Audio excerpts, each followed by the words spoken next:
In 1917, Albert Einstein published a paper whereby he proposed a new method of creating light based on the principles of quantum physics.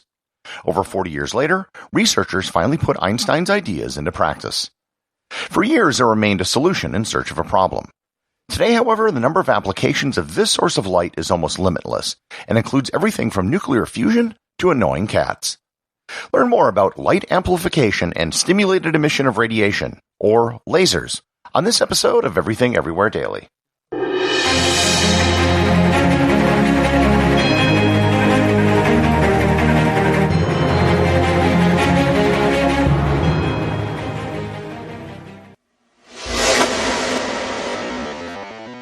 The development of lasers dates back to the beginnings of the 20th century with the development of quantum physics.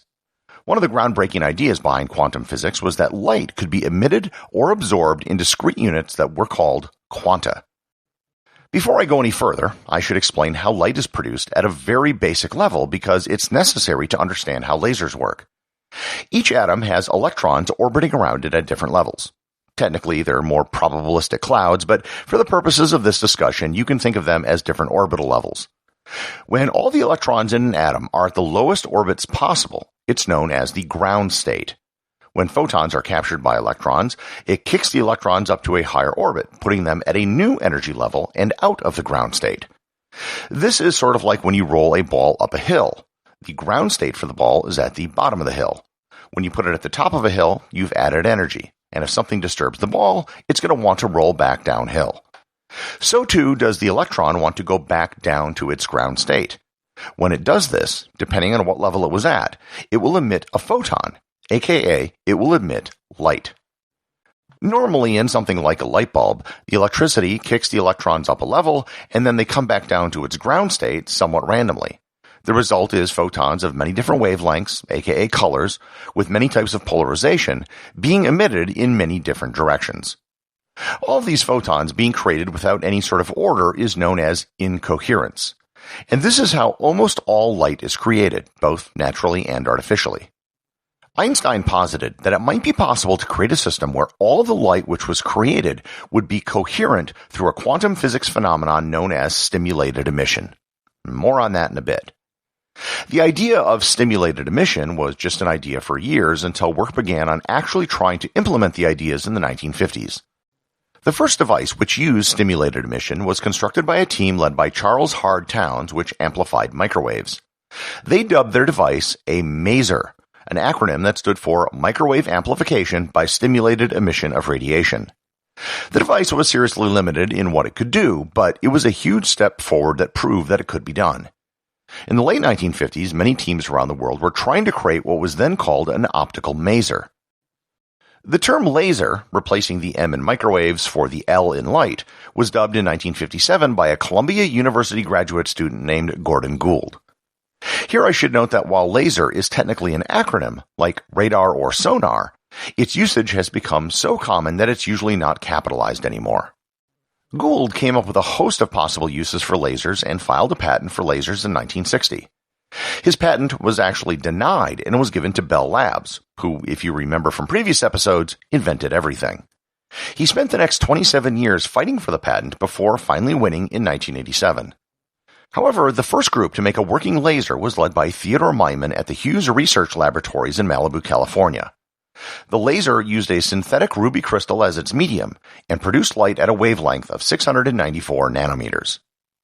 So here I will try to explain exactly what this stimulated emission is and what makes a laser and different from, say, a flashlight. In stimulated emission, light of a very particular type is created inside the laser. The photons in the laser medium tend to cause the atoms inside the laser medium to release photons that are just like the photons that are already there. There is a quantum effect whereby photons want to be with other similar photons, so the new photons have the same wavelength, direction, and polarity as the original photons. In other words, the light is coherent. These new photons create even more, amplifying the creation of the light inside the chamber. The chamber has mirrors on both ends, allowing light to bounce back and forth, but one of the mirrors allows a small amount of light to pass through. The creation of a single type of light that is coherent in direction, polarity, and wavelength is what makes a laser, and why just poking a tiny hole in a box with a light bulb will not get the same result. A laser's wavelength of light is determined by the active laser medium, or the gain medium, inside of the laser. The first laser, for example, used a synthetic ruby, but you could use many different substances, and they could be a solid, a gas, or a liquid. In December of 1960, Bell Labs created the first gas laser, which is a laser where the medium was a mix of helium and neon. The discovery of lasers made for great press. They were suspiciously like death rays from science fiction stories. And one of the first mentions of lasers in popular culture was in the 1964 movie Goldfinger, where James Bond is tied to a table and threatened to be cut in two by a laser. Despite the early excitement about lasers, they had few practical applications at first, which is really surprising given how many thousands of applications for lasers there are today. But it didn't take long for lasers to find a multitude of uses. In 1961, the first medical treatment was performed with a laser. It was used to destroy a tumor inside of a retina. In 1962, groups at General Electric, IBM, and MIT almost all simultaneously developed a semiconductor laser, which is a type that's used in many different forms of electronics. In 1964, the carbon dioxide laser was developed that used CO2 as the active medium. CO2 lasers are extremely powerful because the light wave that they create is in the infrared wavelength, which is radiant heat. CO2 lasers were some of the first lasers used for industrial cutting. In 1966, British physicist George Cow and his team determined how to send information via lasers across fiber optic cables. He was actually awarded the 2009 Nobel Prize for his work on fiber optic communications. Today, lasers using fiber optic cables transmit almost all of the Internet's data and are responsible for an ever larger percentage of bandwidth to people's homes. In 1969, Apollo 11 took with them to the moon a special prism called a retroreflector, designed to reflect light directly back from any angle from which it came. The purpose of the prism was that a laser would be aimed at it, and a few of the photons would then be bounced back directly to the laser. They could then measure the time it took for the photons to make the round trip, and from that, they could use the speed of light to measure the distance to the moon. And they've been doing this technique to measure the distance to the moon now for almost 50 years, and it's accurate to within a few centimeters. In 1974, the first laser barcode scanner was deployed in a supermarket. The scanner could quickly read a barcode, which I've done a previous episode on, and then use the scan data to interface with a computer.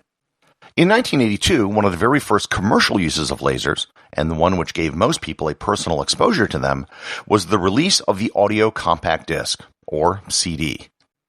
The CD worked by a red laser with a wavelength of 650 nanometers shining on a spinning disc, which would then reflect light off of the pits in the disc. The pits were binary ones or zeros, which could then decode the digitally encoded music. Blu-ray discs were literally just a change in the lasers to a blue-violet laser with a 405 nanometer wavelength. The shorter wavelength of light allowed for smaller pits on the disc, which allowed for higher data density. In 1985, David Chu did work on lasers to manipulate atoms, allowing him and his team to set records for the lowest temperatures ever recorded. Chu won the Nobel Prize for his work and was later the U.S. Secretary of Energy. As lasers became more powerful, their potential applications expanded into the realm of the military. Extremely powerful lasers have been developed that could shoot down rapidly moving missiles out of the sky. And another use of high-powered lasers is in the development of nuclear fusion. If several high-powered lasers can be focused on the exact same spot, it can create temperatures high enough to ignite fusion. Less powerful military lasers were developed to measure distances for aircraft and cruise missiles, and still other lasers could use their straight-line capabilities to aim a rifle. One ever-growing use for range-finding lasers is called LiDAR. It stands for Laser Imaging Detection and Ranging, and uses lasers to create a 3D map of the terrain it sees. There are a host of LiDAR uses, including getting accurate maps of buildings. Much of the reconstruction done on the Notre Dame Cathedral in Paris is possible due to the fact that there are high-quality 3D models of it, which had been created beforehand using LiDAR. Likewise, LiDAR is used as the navigation system for projects attempting to create self-driving cars. LiDAR allows an onboard computer to get an accurate 3D map of the car's surroundings. I'll end by discussing one of the uses of lasers which many of you have had direct experience with: laser pointers. The availability of commercial laser pointers is a testament to just how cheap and available lasers have become. It's now actually possible to find cheap laser pointers for about $10 on Amazon. Many colors are available, but the most common are red and green. Red has the longest wavelength, and they tend to be cheaper and easier to make. Green is often used when doing outdoor astronomy, simply because green appears to be brighter for the same amount of energy to our eyes. Despite being very low power, shining a laser pointer directly into someone's eyes can be incredibly dangerous. Because of how concentrated the light is, it's actually more dangerous than staring directly into the sun. Lasers have so many uses, it would be impossible to list them all. Almost every sector of the economy, from medicine to communications to agriculture to transportation, uses lasers to one degree or another. Its widespread use across so many different areas has made the laser one of the most important inventions of the last 100 years. Everything Everywhere Daily is an Airwave Media podcast. The executive producer is Darcy Adams. The associate producers are Thor, Thomsen, and Peter Bennett. I just wanted to extend a big thank you to everyone who is supporting the show over at patreon.com. I have show merchandise available there, including hoodies, t-shirts, and stickers. Plus, it really just helps me get this show out every single day, including, of course, weekends and holidays. Remember, if you leave a review or send me a boostagram, you too can have it read on the show.